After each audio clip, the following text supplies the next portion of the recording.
Hello everyone, class 12th physics का एक important numerical करेंगे। इसमें कह रहे हैं कि दिए गए संजाल में बिंदु ए और बी के बीच तुल्य धारिता ज्ञात कीजिए। यदि ए एवं बी के मध्य 15 वोल्ट की बैटरी जोड़ दे तब संधारित्रों पर आवेश की मात्रा ज्ञात कीजिए। तो हमें यहाँ पर एक फिगर दे रखा है, तो इसमें हम ध्यान से देखेंगे तो हमें ये एक व्हीट स्टोन सेतु की तरह दिख रहा है। तो हम इसे ऐसे बना लेंगे, इसको ऐसे हम बना सकते हैं। इस C1 को, ये C1 और ये C3 ऐसे हो जाएगा। C1 यहाँ पे, C3 यहाँ पे, और ये जो है C2 यहाँ पर आ जाएगा, और ये C4 जो है यहाँ पे, और C5 को बीच में जोड़ देंगे। तो पहले हम इनकी भुजाओं का अनुपात निकालेंगे। तो यहाँ पर हो जाएगा व्हीट स्टोन ब्रिज में यहाँ पर ये होता है P और ये Q, ये R और ये S होता है। तो उसमें क्या होता है, P/Q इज इक्वल R/S, यानी कि ये P/Q। तो यहाँ से हो जाएगा C1/C2 निकालेंगे। C1/C2 इज इक्वल 4/4 हो जाएगा, क्योंकि C1 भी 4 है और C2 भी 4 है। तो यहाँ पे 1 हो जाएगा। और उसके बाद हम निकालेंगे ये C3/C4। तो ये हो जाएगा 4/4, ये भी हो जाएगा, क्योंकि यहाँ पे C3 और ये C4 दोनों इक्वल है। तो ये हो जाएगा 1। तो ये दोनों हम देख रहे हैं कि इक्वल आ रहा है, मतलब कि ये संतुलन की अवस्था में है। तो हम लिख देंगे, चूँकि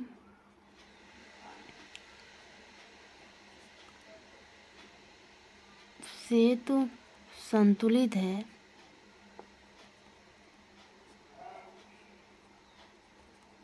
यहाँ पर हम इसे ऐसे दिखा देंगे, C1/C2 इज इक्वल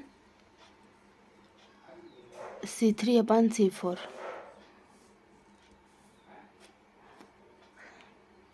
इसलिए इसमें जो है आवेश प्रवाहित नहीं होगा, तो इसे हम इससे हटा भी सकते हैं। हटा देंगे तो कोई इफेक्ट नहीं पड़ेगा। C5 में आवेश प्रवाहित नहीं होगा।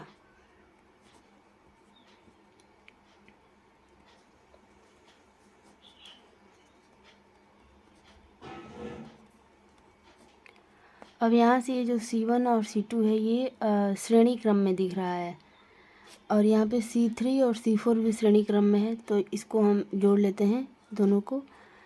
तो श्रेणी क्रम में का संयोजन का नियम क्या है, 1/C1 is equal 1/C is equal 1/C1 plus 1/C2। तो यहाँ पे हम कर देते हैं वही।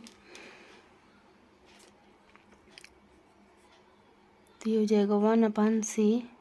इसको हम ये कर लेते हैं ACB, संधारित्र ACB इज इक्वल हो जाएगा 1/C1 प्लस 1/C2।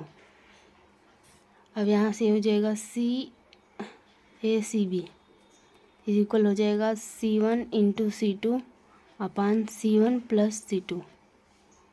ये हो जाएगा। अब इसका मान रख देंगे हम।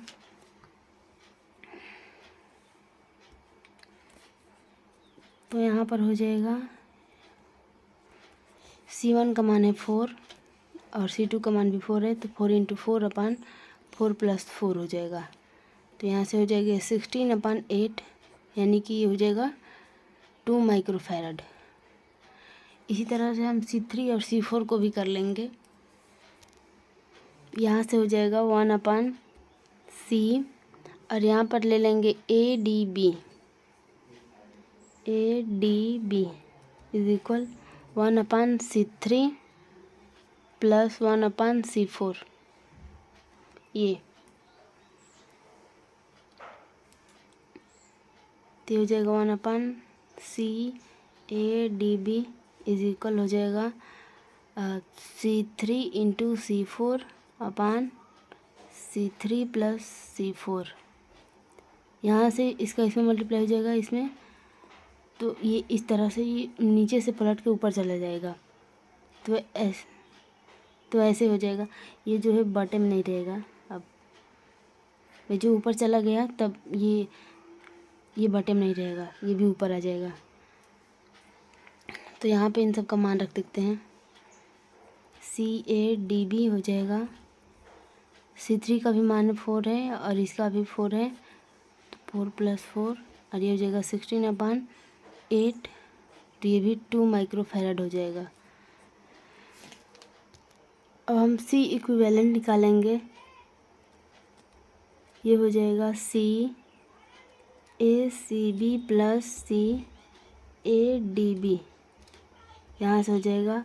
तो इसका मान 2 माइक्रोफैरड है यहाँ पे और इसका भी 2 है, तो ये 2 माइक्रोफैरड + 2 माइक्रोफैरड हो जाएगा 4 माइक्रोफैरड। चूँकि हमें आवेश निकालना है तो पहले हम Q इक्विवेलेंट निकाल लेते हैं। तो इसका फॉर्मूला होता है C × V। तो यहाँ पर हम इसको लेंगे क्योंकि हम पूरे का निकाल रहे हैं आवेश। तो यहाँ पे हो जाएगा, ये 4 हो जाएगा और ये V का मान हमें 15 दे रखा है, क्वेश्चन में दिया है। तो ये हो जाएगा 60 कूलाम हो जाएगा।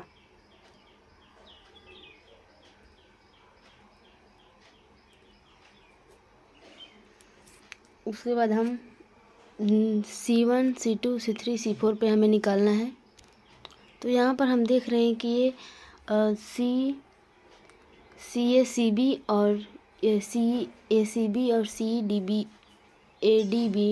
दोनों का ये दोनों धारिता समान है, इसलिए इन पर बराबर बराबर आवेश हो जाएगा। तो यहाँ पे 60 है तो 2 से डिवाइड हो जाएगा, तो दोनों पर 30 हो जाएगा। तो हम लिख देते हैं CACB व CADB पर आवेश। तो ये हो जाएगा 60/2 = 30 कूलम। अब हम देखेंगे यहाँ पर कि ये जो C1 और C2 जो है श्रेणी क्रम में जुड़े हैं। तो श्रेणी क्रम में क्या होता है, जो आवेश होता है वो दोनों पर समान होता है। तो यहाँ पर दोनों पर आवेश समान होगा। तो यहाँ से और ये C3 और C4 भी श्रेणी क्रम में है, तो इस पर भी आवेश समान होगा। तो यहाँ से हम लिख देंगे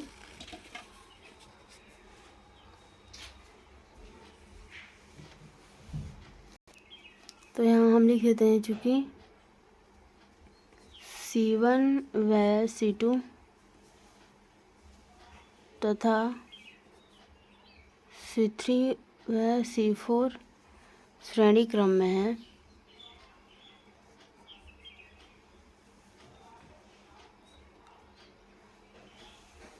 इसलिए C1 व C2 पर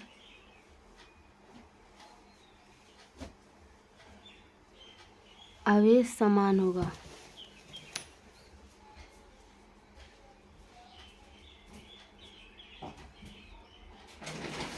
और C3 व C4 पर भी आवेश समान होगा।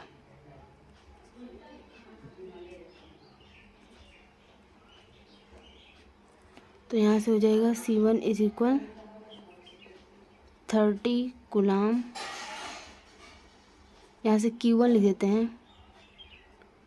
और Q2 भी हो जाएगा 30 कूलाम। Q3 = भी 30 कूलाम और Q4 भी 30 कूलाम। तो ये हमारा क्वेश्चन यहाँ पे कंप्लीट होता है। Thanks for watching. मिलते हैं अगले वीडियो में।